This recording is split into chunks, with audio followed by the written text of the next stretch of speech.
Welcome all of you to my video. In this video we are going to see chapter 1 relations and functions unit exercise 1 7th sum. Let A is equal to 1 2 and B is equal to 1 2 3 4 and C is equal to 5 6 D is equal to 5 6 7 8. Verify whether A cross C is a subset of B cross D. So என்ன கத்துறாங்கன்னா A B C D நாலு set தந்து A cross C என்பது B cross D னுடைய subset தான கேட்டிருக்காங்க. அதாவது B cross D க்கு சப்செட்டா A cross C இருக்குதான்னு உள்ளதை வெரிஃபை பண்ண சொல்லிருக்காங்க.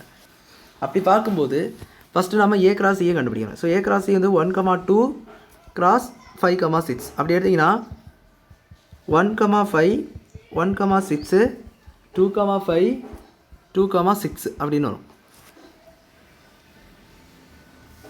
அவ்வளோதான். இப்போ அடுத்தது பாருங்க B cross D கண்டுபிடிக்கணும். ஸோ இதான் A cross C. இப்போ அடுத்து B cross D பார்க்கும்போது 1 2 3 4 cross 5 6 7 8 சொல்லி கொடுத்துருக்காங்க.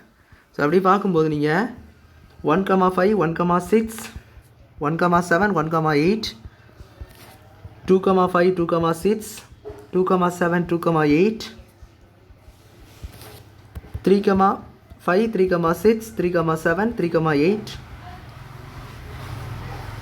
4, 5 4, 6 4, 7 and 4, 8 சொல்லி கிடைக்குது. இதுதான் உங்களுக்கு என்னன்னு கேட்டிங்கன்னா B cross D. ஸோ இந்த செட்டில் ஏதாவது எலமெண்ட்ஸில் இருக்கான்னு பார்த்து 1, 5 இருக்குது 1, 6 2, 5 2, 6.